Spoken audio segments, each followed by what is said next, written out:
Oke, selamat pagi menjelang siang.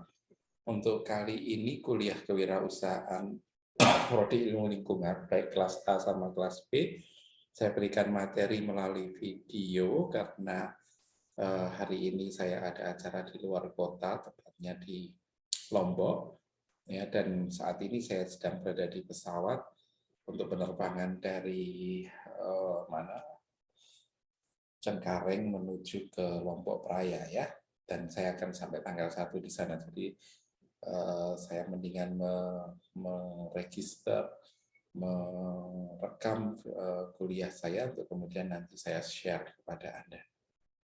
Jadi begini, kemarin kita sudah bicara tentang apa yang disebut dengan value proposition.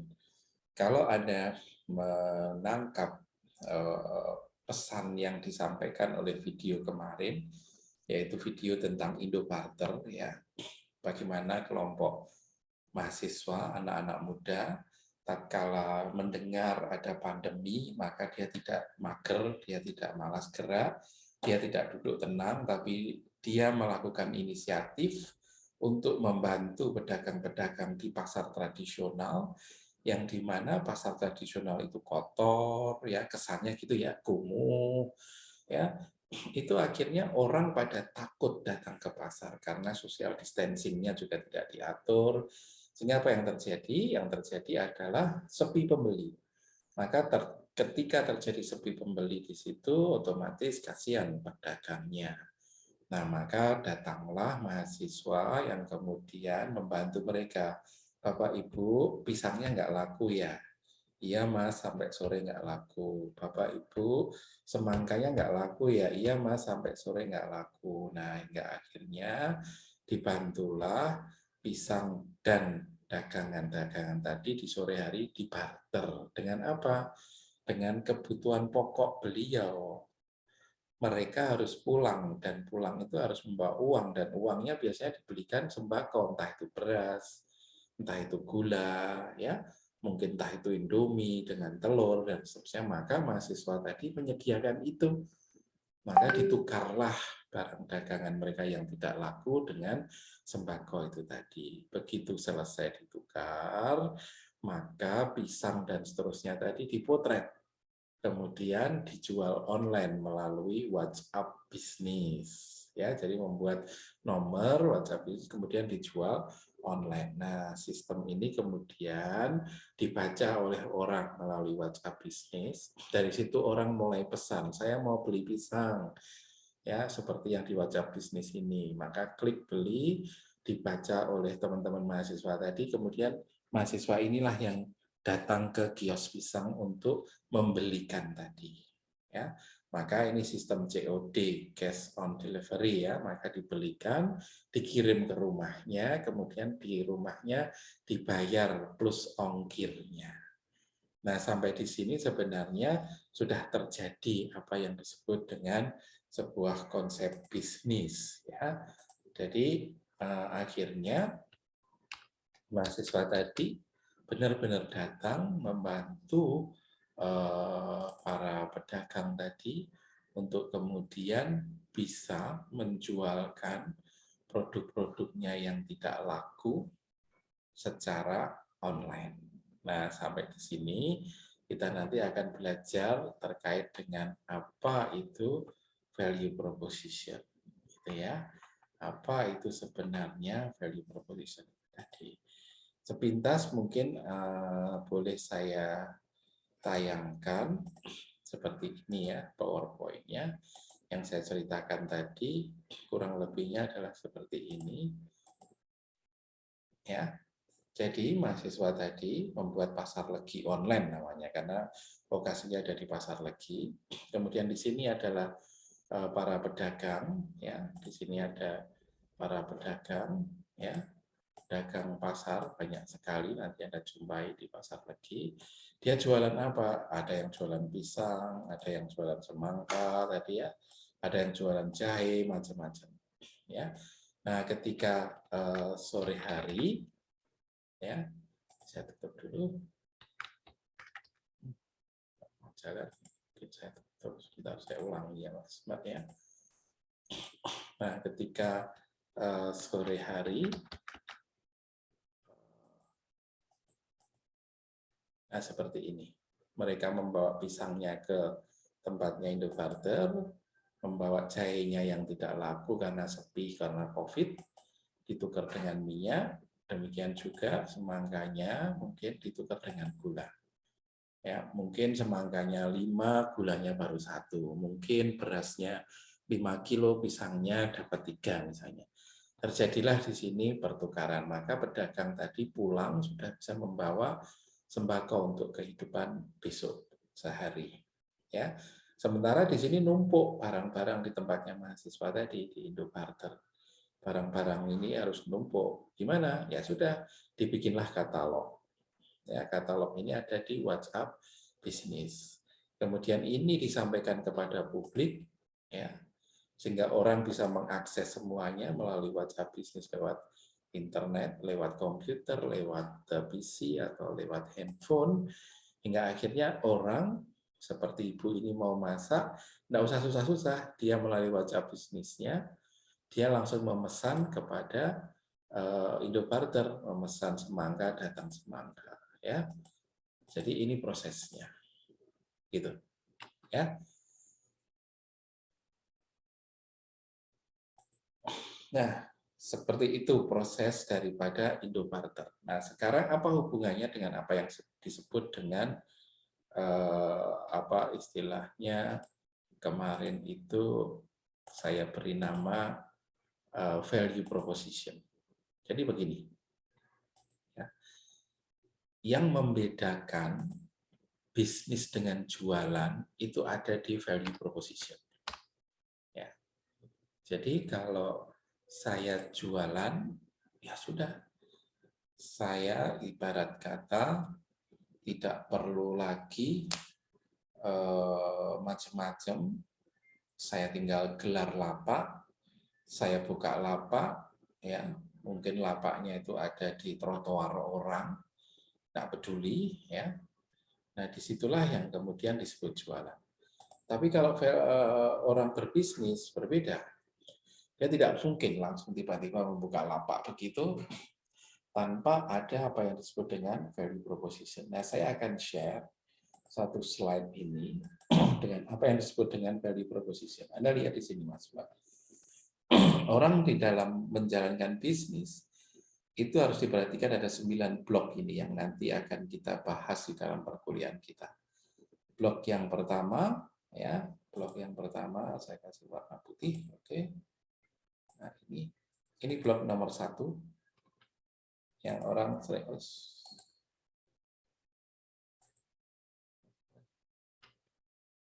Nah, blok nomor 1 ini yang disebut dengan value proposition. Nanti kemudian Anda punya blok yang di kanan dengan blok yang di kiri. Nomor 2, gitu, misalnya saya kasih di sini. Ya, kemudian nomor 3, misalnya ini ya.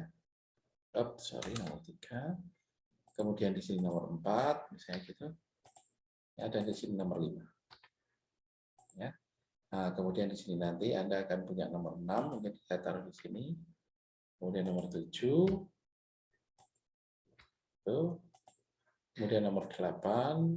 Tuh. Dan ini nomor 9. Ada 9 blok. Ada 9 kotak yang harus dipenuhi tatkala Anda nanti menjalankan bisnis. Nah, kotak yang di tengah inilah yang kita sebut sebagai jantungnya daripada orang berbisnis. Yaitu apa? Ini value proposition. Value proposition itulah yang sebenarnya membuat bisnis kita hidup karena dia sudah bicara value seperti Indobarter tadi. Value proposition-nya apa? Value proposition itu bisa dideteksi dari apa? Dari problem yang berhasil ya diselesaikan oleh si pebisnis itu. Problemnya siapa? Problemnya si pembeli. Ya, problemnya pembeli apa tuh ini? Oh, ini ada COVID. Ya. Terus kenapa kalau ada COVID? Loh, kan saya takut datang ke pasar. Kenapa gitu? Karena di sana nanti akan berinteraksi dengan orang. Tapi ya, saya takut tapi saya harus makan. Saya harus belanja. Gimana ini caranya? Lah itu namanya problem. Maka datanglah Indobarter. Oke, Bu, tenang saja, Ibu tetap di rumah. tapi nanti Ibu masih tetap bisa belanja. Lalu caranya gimana? Bukalah WhatsApp bisnis kami. Nomornya sekian, nanti di situ ada daftar barang-barang yang bisa Anda beli. Kemudian Anda klik di situ, Anda pilih daftar itu, kemudian nanti menjadi daftar belanjaan Ibu, saya ambilkan dari pasar legi, terus saya kirim ke rumah Ibu. Ada ongkos kirimnya? Ada, karena Ibu juga sama kalau datang ke pasar kan pasti naik motor, naik mobil, beli bensin. Maka ini sama, nanti ada ongkos kirimnya. Apalagi Ibu tidak bergerak kemana-mana, maka kami yang akan mengirim ke sana. Nah, value proposition itu dicari sedemikian rupa, apa yang kita rumuskan di dalam value proposition bisnis itu bisa menyelesaikan masalah-masalah yang dihadapi oleh siapa? Oleh buyer, oleh pembeli, oleh konsumen. Ya. Maka kalau Anda mengkonstruksi sebuah bisnis, tapi Anda tidak mempedulikan masalah yang dihadapi klien, Anda tidak peduli dalam merumuskan value proposition, maka sebenarnya itulah kegagalan pertama. Maka kategorinya Anda tidak berbisnis, tapi Anda sedang apa? Sedang berjualan. Nah, Anda lihat tadi, ya kliennya Indobarter ini siapa? Si konsumen tidak berani datang ke pasar, maka disolusikan. Ibu tetap tenang, saya belanjakan. Ya, terus problem berikutnya problemnya siapa? Problemnya si penjual atau kios atau pedagang. Dia tidak bisa berjualan, macet semuanya. Orang takut datang ke pasar kok. Oke Bu, Ibu tetap buka kios, tetap kulaan, tetap nerima pisang, tetap nerima semangka, tetap nerima jahe. Nanti akan ada pembeli yang datang melalui saya, minta tolong ke saya, kemudian saya ambilkan dari tempat Ibu, sehingga Ibu tetap laku jualannya, meskipun orangnya tidak langsung datang ke sini. Berarti problem yang dihadapi Ibu pedagang kios tadi terselesaikan. Problemnya apa? Problemnya ketakutan tatkala barangnya tidak laku. Oke, Ibu, kalau tetap sampai sore hari tidak ada orang yang datang membeli dan masih ada sisa misalnya, maka bawalah ke tempat kami. Untuk apa? Silahkan Ibu pulang kan butuh nasi, silahkan ambil nasi dari tempat kami. Nah itu namanya menyelesaikan masalah yang dihadapi oleh klien kita. Kita dalam hal ini adalah Indobarter ya, sehingga bisa semuanya win-win solution. Nah, ada value lagi di dalam Indobarter itu sebenarnya, yang mungkin di video itu juga secara eksplisit keluar bahwa sayur mayur buah-buahan yang tidak bisa dijual secara online itu dimasak dan hari Jumat itu dibagikan sebagai sedekah kepada siapa? Kepada kuli gendong, kepada supir becak. Ya, mereka membutuhkan, iya membutuhkan itu. Berarti menyelesaikan masalah dia karena lapar, iya. Ya. Sementara pertanyaannya, itu siapa yang membiayai sedekah itu? Nah, inilah yang kemudian kita upload informasi. Wahai orang baik, datanglah ke sini, belilah nasi bungkus ini, tapi nasi bungkusnya biarkan ada di sini dan nanti diberikan kepada orang yang berhak menerima.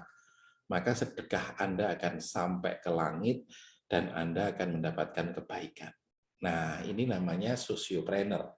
Anda mengajak orang bersedekah ke tempat Anda, kemudian uang sedekahnya itu dijadikan nasi bungkus, kemudian nasi bungkus itu sayurnya, lauknya, berasnya itu dimasakkan dari hasil barter yang belum laku tadi, kemudian dibagikan kepada orang-orang yang membutuhkan.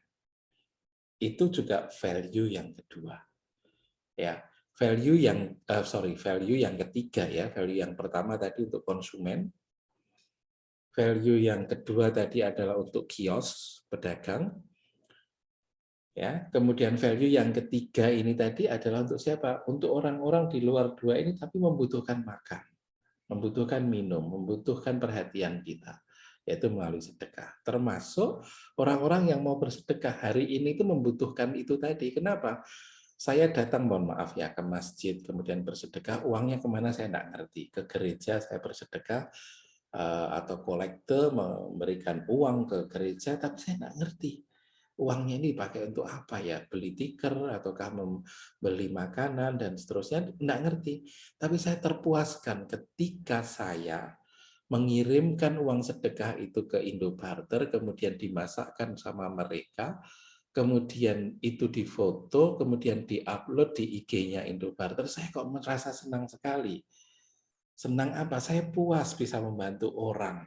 Dan nama saya tidak harus muncul di situ. Maka ini sebenarnya adalah value yang masuk value ketiga ini tadi. Yaitu menyelesaikan orang yang butuh makan, dan yang keempat menyelesaikan orang yang butuh mensedekahkan itu dipastikan sampai kepada orang yang membutuhkan. Ya, nah ini ada di value proposition ini tadi, Mas. Maka value proposition itu tidak hanya satu, bisa Anda bisa mendefinisikan lebih banyak, lebih baik, tapi berada dalam satu aktivitas. Bahkan ini ada value proposition yang kelima yang kalau itu berhasil dibaca oleh pemerintah ya, bahwa kalau yang disebut dengan inflasi atau saya sebut dengan I gitu ya, inflasi itu ya. Inflasi itu akan terjadi kalau apa? Kalau jumlah uang yang beredar money M itu tinggi. Jadi kalau jumlah uangnya tinggi, Bank Indonesia mencetak uang terus, maka bahaya itu bisa inflasi seperti di Amerika ya, atau di Venezuela waktu itu. Ya, beli telur harganya 100.000 satu butir telur. Nilai uang itu hancur itu karena inflasi. Ya, dan inflasi bisa terjadi akibat apa? Akibat dari ini. Inflasi itu bisa terjadi akibat dari volume transaksi yang berkurang. Semua. Sini. Volume transaksi saya sebut dengan apa ya? T, transaksi. Kalau transaksinya mengecil atau kecil, ya di sini T-nya kecil, apa yang terjadi? I-nya akan membesar. Maka ini harus diimbangi yang di atas ini dengan apa? Yaitu velocity of money. Kecepatan uang harus dihambat. Agar supaya apa? Agar supaya ini seimbang, ya. Karena hari ini uang yang beredar konstan, M-nya konstan. Tapi T-nya mengecil, maka V-nya harus diperkecil. Nah, ya, yang namanya kecepatan uang berpindah tangan itu dihambat, itu satu-satunya jalan dengan apa? Ya jangan membeli dengan uang, maka lakukanlah di sini dengan barter. Nah, ini adalah value proposition yang kelima. Jadi ada 5 value proposition di dalam Indobarter itu tadi. Ya, sampai di sini mungkin saya close dulu. Ketemu sekarang bahwa kalau Anda nanti mengajukan PKM kewirausahaan, mengajukan semesta, mengajukan hibah yang lain termasuk hibah MBKM UNS ataupun hibah UNESCO, hibah macam-macam ya yang diselenggarakan untuk misalnya Young Entrepreneur Internasional di mana di Singapura misalnya gitu, International Young Entrepreneur 2022 atau 2023 misalnya Anda mau ikut di sana, jangan lupa ketika Anda mempunyai ide untuk ikut kompetisi tersebut berbisnis, jangan lupa Anda mulai pikirkan dulu apa value proposition yang akan saya tawarkan. Seperti Indobarter tadi, tidak serta-merta kemudian kita, ayo kita bikin barter, ayo kita bikin bisnis online, ayo kita bikin sedekah. Tidak. Ya, kita tidak bisa seperti itu. Kita berpikir terlebih dahulu, ini value proposition-nya itu apa ya? Kita rumuskan. Ya, oh ini. Berarti kalau itu memperkecil kecepatan uang berpindah tangan, lah ini barter. Ya, nah kalau kita lakukan barter, cocok enggak? Kemudian ibu-ibu itu ketika pisangnya tidak laku, diganti dengan telur, diganti dengan Indomie, oh mereka mau ya sudah, berarti ketemu membantu mereka. Ya, terus kemudian barang yang kita kumpulkan kita foto, kita online kan. Cocok enggak dengan orang-orang yang tidak bisa pergi ke pasar karena takut COVID? Oh cocok ini ya, sudah masuk semuanya misalnya ya. Ketika kemudian itu tidak laku semuanya, bisa enggak kita masak kemudian kita tawarkan yuk gratis? Jangan gratis. Lah tapi gimana? Ya nyari orang yang mau bersedekah. Cocok enggak orang bersedekah ke sini? Cocok ini. Banyak orang hari ini tuh gelisah karena dia sebenarnya punya uang sedekah, tapi tidak tahu bagaimana mengalurkan sedekahnya itu, dan dia ingin sebenarnya membantu orang tapi tidak tahu caranya yang benar-benar pas itu, maka kita salurkan ke Indobarter. Indobarter menyalurkan juga secara transparan loh, nanti dilihat di IG-nya bisa, di sosmednya bisa, ya siapa yang menerima, dan ternyata betul yang menerima adalah orang yang membutuhkan, misalnya seperti itu. Nah, berarti cocok nggak itu? Cocok. Nah, sudah berarti value proposition yang 5 tadi itu ditangkap oleh orang, maka bisnis Anda akan menjadi sangat kuat. Itu tinggal Anda jalankan. Itu sama persis, Mas Mbak, dengan bisnis yang dilakukan oleh Google. Ya, Google, Facebook, itu kalau ditanya, kamu jualan apa? Enggak, saya sedang berbisnis. Lantas, value proposition Anda apa? Facebook akan mengatakan, value proposition saya itu adalah menguatkan rantai yang lemah. Rantai apa? Rantai persahabatan. Jadi, kalau saya punya sahabat yang sudah terpisah lama, itu lemah sekali. Tidak bisa berhubungan, tidak bisa berkomunikasi, bahkan tidak tahu dia ada di mana. Tapi ketika datang Facebook hari ini, Anda bisa ketemu lagi dengan teman TK, teman SD, teman SMP, teman SMA, ya. Maka ikatannya menjadi sangat kuat sekali. Orang yang ikatannya kuat begitu pasti ingin menunjukkan, ingin narsis, ya. Yang satunya ingin kepo, ingin mengetahui. Maka yang satu ngirim, wah ini foto saya, ini cerita saya. Hampir setiap hari update status.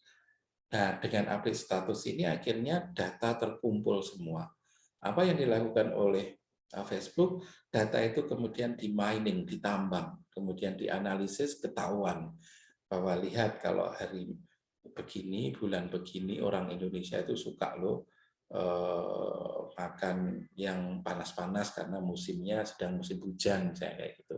Makan yang panas itu gorengan misalnya, ya.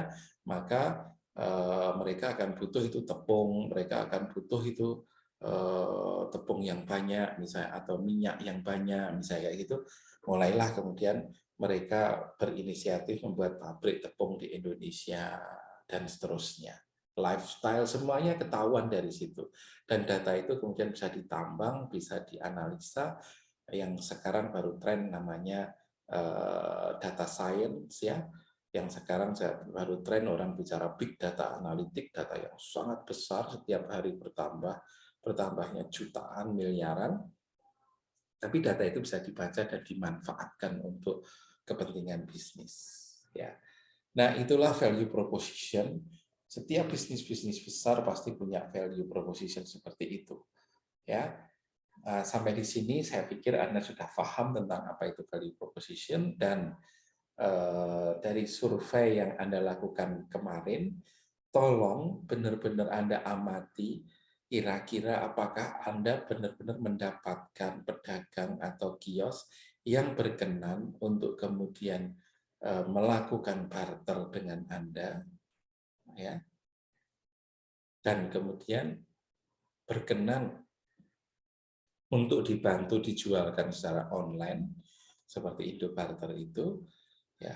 Jika itu berkenan, berarti nanti tolong dari siapa menemui pedagang di pasar tradisional mana, namanya siapa, itu di collecting saja, nanti menjadi matrik. Matriknya adalah namanya siapa, yang bersangkutan bersedia, alamatnya di mana, pasar apa, barang dagangannya apa, syukur ada fotonya, kemudian statusnya adalah apa, bersedia. Ya, semua yang bersedia dibuat dalam satu baris, satu kolom. Sementara nanti ada satu lagi yang tidak bersedia. Ya.